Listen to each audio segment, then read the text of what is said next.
नीरव के पास जाऊं उससे पहले जरा मार्केट स्क्रीन पर लेकर आइएगा। वोलेटिलिटी है लेकिन सधे हुए सीमित दायरे में ये अस्थिरता है और वो शुरुआत में पॉलिसी रिलेटेड वोलेटिलिटी थी, उसके बाद से लार्जली फ्लैट लाइन के इर्द गिर्द भारतीय बाजार घूमते हुए। दरअसल पॉलिसी की जब शुरुआत हुई थी तो एकदम से एक स्पाइक आया बाजार में, जब गवर्नर साहब स्क्रीन पे दिख रहे थे। वो स्पाइक हमें 40 पॉइंट निफ्टी में ऊपर 750 के जोन्स तक ले गया था। पर जैसे जैसे पॉलिसी प्रोग्रेस कर रही थी, क्योंकि सब कुछ स्टेटस को टाइप साउंड कर रहा था, ऊपर से इन्फ्लेशन, आऊंगा आगे डिटेल में पॉलिसी के बारे में, तो इन्फ्लेशन एक्सपेक्टेशंस बढ़ा दी, जीडीपी ग्रोथ फोरकास्ट घटा दिया, ये सब हो रहा था तो मार्केट करेक्ट करना शुरू हुआ। तो जो 40 पॉइंट ऊपर निफ्टी गया था एक समय, वो 80-90 पॉइंट नीचे गिर गया। 125 पॉइंट का स्विंग आया था, प्रॉफिट टेकिंग दिख रही थी। पर उसके बाद सीआरआर कट का अपडेट सामने आया और रिकवरी प्ले आउट हुई, पर बहुत ज्यादा कुछ मीनिंगफुल नहीं थी। लार्जली उसके बाद फ्लैट लाइन के इर्द गिर्द ही भारतीय बाजार आज कामकाज करते हुए हफ्ते के आखिरी दिन। नीरव, ऐसे में निर्मल बंग का मानना क्या है? हमने बहुत बढ़िया गेन्स देखे, कंसोलिडेशन बुरा नहीं है अगर स्क्रीन पे वो हो रहा है, कहते हैं ना ब्रेथ कैचअप कर रहा है, तो अगर ऐसा है तो दिक्कत नहीं। लेकिन क्या आप मानते हो कि ये ब्रेथ कैचअप कर रहा है, नेक्स्ट लेग की तैयारी कर रहा है, या फिर ये अड़चन वाले जोन हैं और यहां पे अभी ज्यादा टाइम बिताएगा बाजार, अभी अप मूव्स का इंतजार करना पड़ेगा? आप लोग की रीडिंग निर्मल बंग की निफ्टी की चाल को देखते हुए आगे का आउटलुक कैसा नजर आता है? Yes, good afternoon Ashish ji. देखिए, निफ्टी टर्म्स में जो रिवर्सल आया है बहुत ही बढ़िया है। एंड हम्म। पूरा जो रैली है, वो रैली में 50 डे मूविंग एवरेज हमेशा एक बहुत इंपॉर्टेंट रहा है इंडिकेटर। यहाँ से सपोर्ट लिया है और पहली बारी थी जब निफ्टी ने 50 डे मूविंग एवरेज तोड़ा था।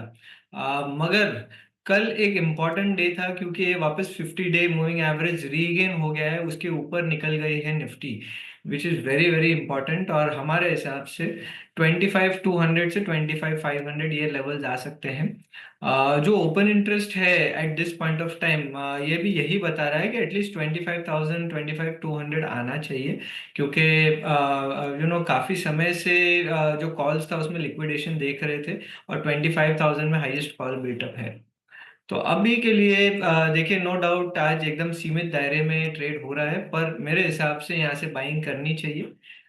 24,800 के पास में है फ्यूचर। यहाँ से एक अच्छा सपोर्ट है 24,650 का, वो अभी स्टॉप लॉस बन जाएगा आपका। और यहाँ से 25,000 25,100 ये आपके पहले टारगेट रहेंगे in a day or two. Also bank Nifty, देखिए bank Nifty has been the stronger of the two indices. ये इंडेक्स मेरे हिसाब से अब यहाँ से ऊपर जाते जाएगा और वेरी लाइकली 54,200 54,500 के जो लेवल्स हैं वहां तक आएगा। So at this point of time definitely go ahead and buy bank Nifty. मेरे हिसाब से यहाँ से 53,200 बहुत बढ़िया सपोर्ट है। अब क्लोजिंग बेसिस पे आपका 53,200 का स्टॉप लॉस होना चाहिए फ्यूचर में, और ऊपर में 54,200 और 54,500 ये आपके टारगेट होने चाहिए। दो चीजें बहुत इंपॉर्टेंट है। पहले तो पीएसयू जो बैंक्स हैं उनमें शॉर्ट कवरिंग दिख रही है, बहुत इंपॉर्टेंट था, काफी सारे शॉर्ट्स थे। और जो प्राइवेट बैंक है उसमें लॉन्ग्स बिल्टअप हो रहे हैं, तो लाइक्स ऑफ एचडीएफसी बैंक जिसने ऑल टाइम हाईज अभी क्रॉस किया, और आईसीआईसीआई बैंक जो higher top higher bottom formation बना रहे, वो सारे बैंक्स में लॉन्ग बिल्टअप है, जो कि अब बैंक निफ्टी को ऊपर लेके जाएंगे। सो या this is the stronger of the two indices, इसके वजह से निफ्टी भी ऊपर जाएगी। बहुत बढ़िया। बैंक्स ब्यूटिफुली पोजिशन, सरकारी बैंक्स में मंदी के सौदे कटने से तूल मिल रहा है और प्राइवेट बैंकिंग मेजर्स में फ्रेश लॉन्ग्स ऐड होते हुए नजर आ रहे हैं। ये वो पॉकेट हो सकती है जो यहां से फर्दर मोमेंटम को ड्राइव करे। इस समय फ्लैट है अपने रिकॉर्ड उच्चतम स्तरों से 800 850 पॉइंट दूर कामकाज करती हुई। नीरव, आपके प्रेफर्ड पिक्स, उसके बाद मैं ब्रॉडर मार्केट्स पे आता हूं। Yeah.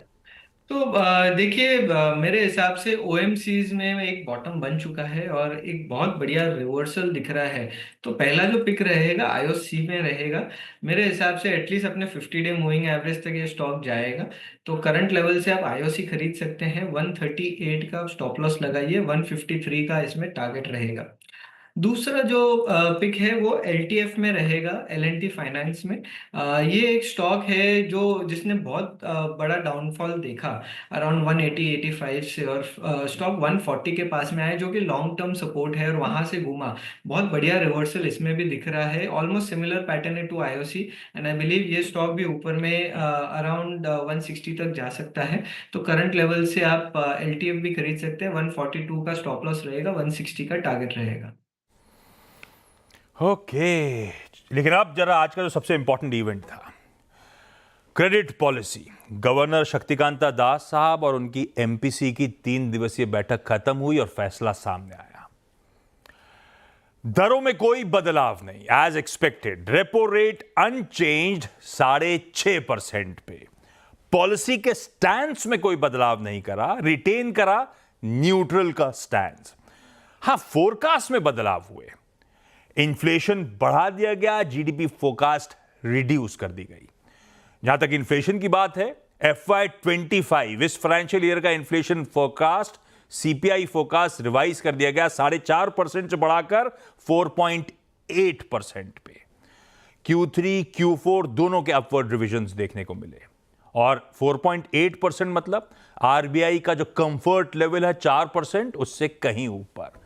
तो ठीक है, दरों में कटौती तो बट ऑब्वियस था, फिर मुश्किल थी। जहां तक जीडीपी की बात है, ग्रोथ फोरकास्ट FY25 के रिड्यूस करे 7.2% से घटा के 6.6%। और आपको याद होगा एक शॉकर आया था Q2 का जीडीपी नंबर 5.4% पे। तो उसके बाद ज्यादातर सब मान रहे थे कि पूरे साल की ग्रोथ फोरकास्ट आरबीआई रिड्यूस करेगा। पर हां, गवर्नर साहब ने अपनी स्पीच, अपनी कमेंट्री में मेंशन जरूर करा कि जो इकोनॉमिक स्लोडाउन था वो Q2 के साथ शायद बॉटम आउट हो चुका है, यानी कि सब्सिक्वेंट क्वार्टर्स में हालात इंप्रूव होते हुए शायद नजर आए। पर एक चीज उन्होंने एक्सेप्ट करी कि पोटेंशियल लिक्विडिटी क्राइसिस है, इस समय सिस्टम में नकदी की दिक्कत है और ये दिक्कतें और तूल पकड़ेंगी। ऐसे में सीआरआर कट अनाउंस करा 50 बेसिस पॉइंट्स का। 4.5% पे सीआरआर खड़ा हुआ है, रिड्यूस करके 4% पे लेकर आएंगे 2 ट्रांचेस में। 14 दिसंबर को 25 बेसिस पॉइंट्स और 28 दिसंबर को अगले 25 बेसिस पॉइंट्स का कट, और इन 2 कट्स के बाद सिस्टम में 1,16,000 करोड़ रुपए की अतिरिक्त लिक्विडिटी झोंकी जाएगी, सिस्टम में इंजेक्ट करी जाएगी। और ये सीआरआर कट मेरे ख्याल से मार्च 2020 के बाद पहली बार 4.5 साल बाद सीआरआर कट अनाउंस करा गया।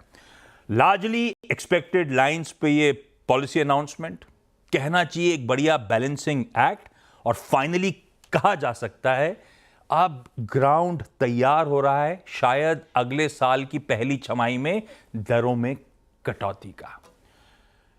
लेकिन इसका ज्यादा बेहतर आकलन करने के लिए बाजार की one of the most prominent economic voice, SBI के chief economic adviser Soumyakanti Ghosh sir आपको आपकी स्क्रीन पर नजर आएंगे।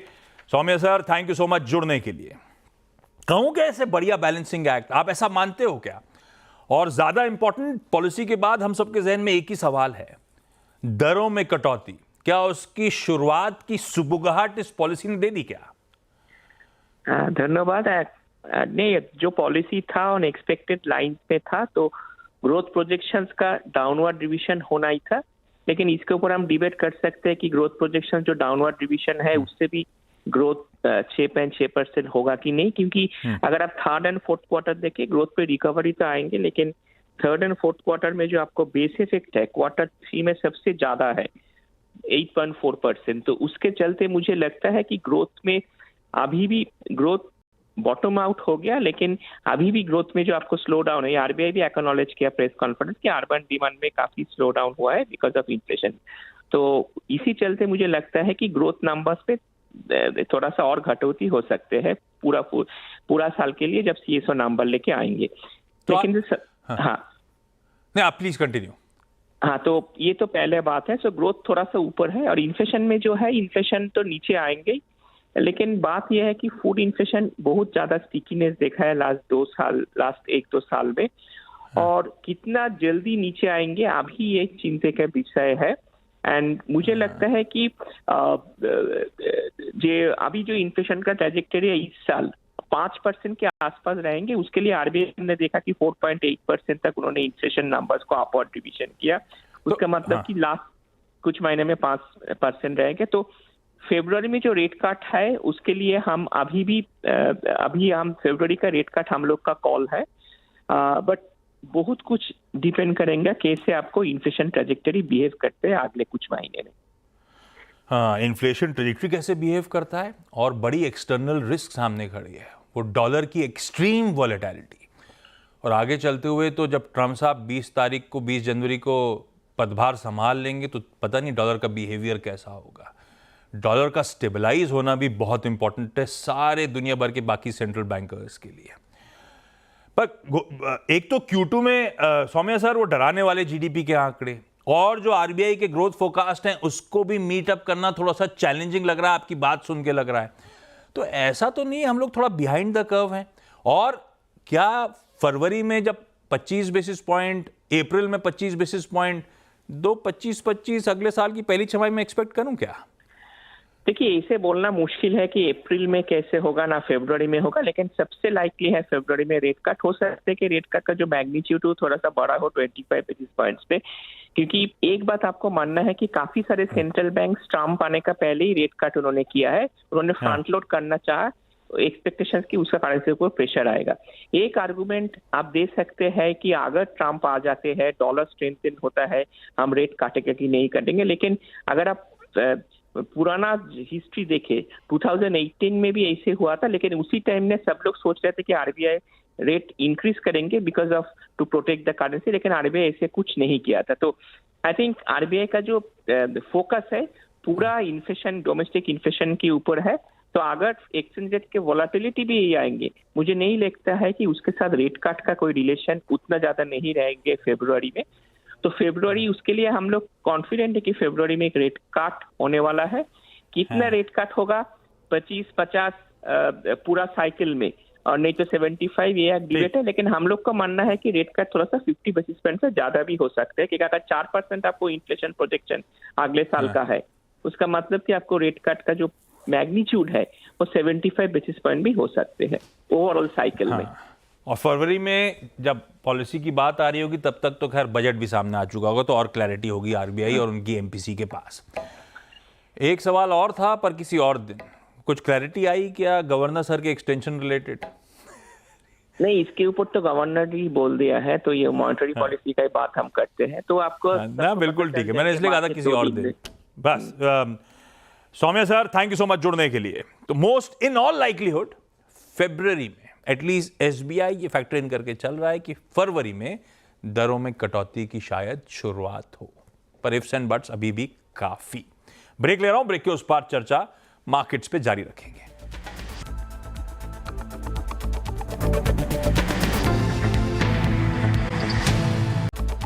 ब्रेक के बाद आपका स्वागत है। मार्केट्स ठंडे हैं, लेकिन एक अच्छी चीज फिर हो रही है, वो इंडेक्स अपनी वोलेटिलिटी दिखा रहा है, ठंडा कामकाज कर रहा है इस समय, ब्रेथ फिर पॉजिटिव, और टचवुड 2:1 का रेशियो एडवांसेस के फेवर में बना हुआ है। तो ब्रॉडर मार्केट्स अभी भी अपना मोमेंटम इंटैक्ट रखे हुए हैं। कुछ बढ़िया स्टॉक्स दिखाता हूं जो बस कर रहे हैं ब्रॉडर मार्केट से। लाइए स्क्रीन पे पीएसयू बैंक्स, अभी कुछ देर पहले ही चर्चा हो रही थी कि पीएसयूज में बढ़िया कवरिंग के मूव्स देखने को मिल रहे हैं। लीजिए, bank of Baroda, Canara bank, union bank, PNB सब 1 से 2% मजबूती के साथ आज कामकाज कर रहे हैं। एक्सचेंजेस, एमसीएक्स, पिछले शो में भी चर्चा हो रही थी, बीएससी लिमिटेड पिछले शो का पिक भी बन गया, 7.5%, 5%। तेल गैस वाले स्टॉक्स, एक तो ऑयल मार्केटिंग कंपनीज इसीलिए क्योंकि क्रूड कूल ऑफ हुआ ओपेक प्लस के आउटकम के बाद, आईओसी, एचपी आपकी स्क्रीन पे, और गुजरात गैस, गेल भी अच्छा मूव दिखा रही हैं। और लास्ट में सारे पावर स्टॉक्स, आज जब टॉप कॉल लिए थे सुबह 8 बजे तो पिक्स में सबसे ज्यादा तवज्जो लोगों ने पावर सेक्टर को दिया था, आपको याद होगा। लीजिए भाई साहब, CSC, NHPC, HBL power, HPL electric, सारे के सारे स्टॉक्स बढ़िया मूव दिखाते हुए। क्विकली छोटा सा ब्रेक के उस पर जब लौटेंगे तो खिलाड़ी नंबर 1 का अपडेट।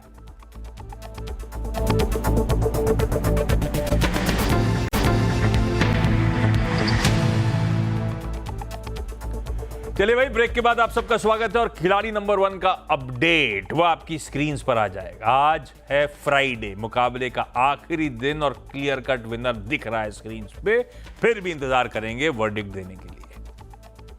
हैं।